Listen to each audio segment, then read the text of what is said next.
Summer. Heat hung thick, buzzing with boredom. Needed cash. Took the janitor job. Figured easy money, nobody around. High school, deserted, echoing halls. My domain. Didn't mind the solitude. Actually liked it. Peace in the emptiness. Just me, the mop, and the faint smell of stale sweat from the locker rooms. Sounded good back then. First few weeks uneventful. Routine, mop, sweep, empty trash. Then Tom, the head janitor, started leaving early. Family emergency, he'd mumble, rushing out. Left me alone with the quiet and the shadows. Never liked the shadows. They shifted, stretched, seemed to watch, but I told myself, just your imagination. Just the summer heat playing tricks. Keep telling yourself that. Tom's emergencies became routine. Every day, gone by 3. Left me a list, a walkie-talkie, just in case, and a sinking feeling. School seemed different when I was alone. Bigger, emptier, alive. One afternoon, sun already dipping, casting long fingers of darkness across the gym floor. Tom's list: put away gym seats, lock up. Simple, except for the basement. Seats were down there. Heavy doors groaned open. Darkness spilled out, smelled like mildew and dust. Flicked on the light. Single bulb cast weak yellow circles. Didn't reach the corners, that's where the shadows lived. Started grabbing seats, stacking them. Each clang echoed in the silence. Then I saw it. Back corner, barely lit. A mannequin, uncovered, just staring. Frozen, heart hammering against my ribs. The mannequin wasn't uncovered yesterday. Used for home EC class, I knew. But it was summer, no classes, no reason for it to be like that.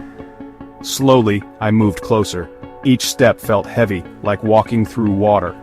The mannequin's face, blank and white, seemed to follow me. Its empty eyes, like 2 black holes, bored into me, reached out, touched its cold plastic skin. A shiver shot up my arm. Suddenly I felt foolish. It's just a mannequin. Probably some kids messing around. But the unease lingered. Grabbed the last seat, hurried back to the gym. The walkie-talkie on my hip felt heavy, a lifeline to the outside world. Almost instinctively, I reached for it. Couldn't shake the image of the mannequin. It was as if it had imprinted itself on my mind, a haunting presence that refused to leave. The way it seemed to watch me, its lifeless eyes following my every move, sent shivers down my spine. The emptiness in its eyes was unnerving. I decided to text Tom, hoping for some reassurance. Told him about the mannequin, tried to make it sound casual, like it was no big deal. His reply came almost instantly. "Didn't we lock those up last week?" His words echoed in my mind. A knot of dread tightened in my stomach. What did he mean by that? Lock them up? What was he talking about? I racked my brain, trying to remember. Another text followed. "Listen, kid, just grab the cloth from the supply closet and cover it back up." His tone was more serious now. "Probably some kids messing around," he added, trying to downplay the situation. "But do it now, okay?" His urgency was palpable, making my heart race. His words, usually gruff but reassuring, were edged with an urgency that sent chills down my spine. The walkie-talkie crackled, breaking the silence. Tom's voice strained. "You get that mannequin covered?" His question hung in the air. I hesitated, then lied. "Yeah, all done, just finishing up here." My voice wavered slightly. Couldn't tell him the truth. Couldn't admit I was scared. The fear was too real, too overwhelming. Couldn't admit I was scared. The mannequin's presence loomed over me, a silent, chilling reminder of the unknown. Back to the basement. The single bulb seemed dimmer, the shadows deeper. The air hung heavy, thick with a silence that felt almost predatory. Every creak of the stairs sent shivers down my spine. The mannequin stood in the corner just as I'd left it, uncovered, staring. The walkie-talkie crackled again. "Tom," his voice tight. "You okay down there?" I swallowed, my mouth suddenly dry.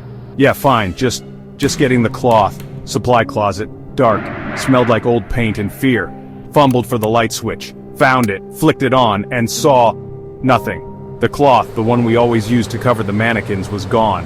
A scratching sound from the vents, faint but unmistakable, like something small, something alive moving through the ducts. My blood ran cold. I was trapped.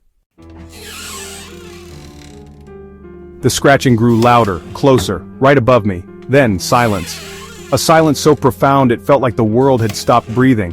A heavy, pregnant silence that pressed down on me, suffocating me. My heart pounded in my chest, each beat echoing in the emptiness around me. I stood there, paralyzed, staring at the empty space where the cloth should have been. The walkie-talkie crackled again, a lifeline in the oppressive darkness. Tom's voice, a desperate whisper. "Kid, you there? What's going on?" His voice was filled with a mix of fear and urgency, mirroring my own emotions. I opened my mouth to answer, but no sound came out, just a strangled gasp. My throat felt tight, as if the terror had physically gripped it. Suddenly, a loud bang from the gym above. The sound was so abrupt it felt like a physical blow, like something heavy had fallen. The echo of the bang reverberated through the empty halls, amplifying the sense of dread. My heart leaped into my throat. I could feel the adrenaline surging through my veins, urging me to move. Whatever was up there, whatever was in the vents, it wasn't alone. The thought sent a shiver down my spine. I had to get out, now. The urgency was overwhelming, pushing me to act. Turned and ran, scrambling up the basement stairs, my footsteps echoing in the confined space. My fear lending me a speed I never knew I possessed. Each step felt like a desperate bid for survival. The walkie-talkie slipped from my grasp, clattering down the steps, the sound echoing like a death knell. Tom's frantic calls fading into the darkness behind me, his voice once a source of comfort, now a distant memory as I raced towards the unknown. Didn't stop running until I reached my car. My heart pounded in my chest, each beat echoing the fear that gripped me. The night was eerily silent, save for the sound of my footsteps and the distant hum of the city. Slammed the door, fumbled with the keys, the engine roaring to life like a lifeline. The car's interior felt like a sanctuary, a fragile barrier against the unknown lurking in the shadows. Glanced back at the school, its dark windows like vacant eyes. They seemed to follow me, judging, knowing. The building stood there, silent and foreboding, a monument to my unease. Something was in there. I knew it, a presence, an entity that defied explanation. It was as if the very walls of the school were alive, whispering secrets I was never meant to hear. Told Tom a vague story the next day. I couldn't bring myself to recount the full horror, just fragments, pieces of a puzzle too terrifying to complete, kids messing around, a stray cat, shadows playing tricks. The ordinary scenes of life felt surreal, disconnected from the nightmare I had experienced. He listened patiently, his eyes narrowed, a knowing look on his face. It was as if he had heard similar tales before, stories of the inexplicable and the eerie. Didn't believe a word. Didn't matter. The truth was mine to bear, a burden I couldn't share. It was my last day. Never went back. Still have nightmares. The mannequin's eyes.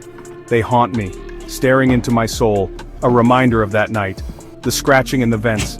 It was relentless, a sound that echoed in my mind long after I left. The feeling of being watched, hunted.